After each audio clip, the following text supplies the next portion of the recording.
আসসালামু আলাইকুম প্রিয় দর্শকবৃন্দ, আপনারা কেমন আছেন? আমি আসাদুজ্জামান বলছি।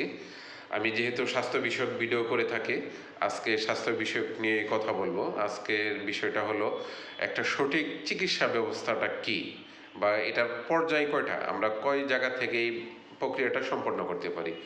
যখন আমরা নিজেরা বা আমাদের পরিবারের কেউ অসুস্থ হয়, তখন কিন্তু সর্বপ্রথম আমরা কোথায় যাই? ডাক্তারের কাছে, তাই না?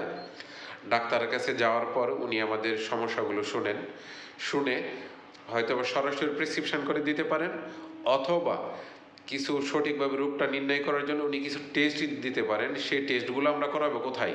ডায়াগনস্টিক সেন্টারে যাই। ডায়াগনস্টিক সেন্টার এটাও কিন্তু একটা পার্ট। তারপর যখন আবার পরীক্ষাগুলো নিয়ে এসে ডাক্তারকে দেখাই, উনি দেখে মানে যখন শিওর হন যে আমার এই রোগটা হয়েছে, সেই অনুসারে উনি কী করেন? প্রেসক্রিপশান করে দেন। প্রেসক্রিপশানটা নিয়ে তারপরে যে ধাপ, সেটা হলো আমরা কোথায় আসি?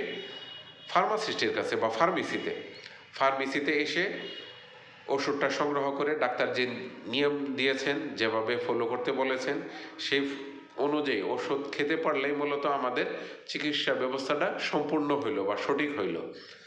এখন যদি এই প্রক্রিয়ার ভিতরে আমার কোনো কিছু ভুল হয়, তাহলে কিন্তু আমি সঠিক চিকিৎসা ব্যবস্থাটা পেলাম না।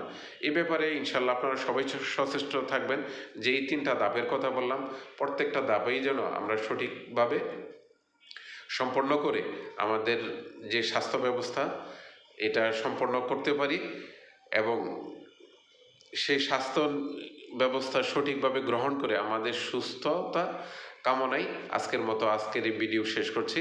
আসসালামু আলাইকুম রহমতুল্লাহি ওয়া বারাকাতুহু।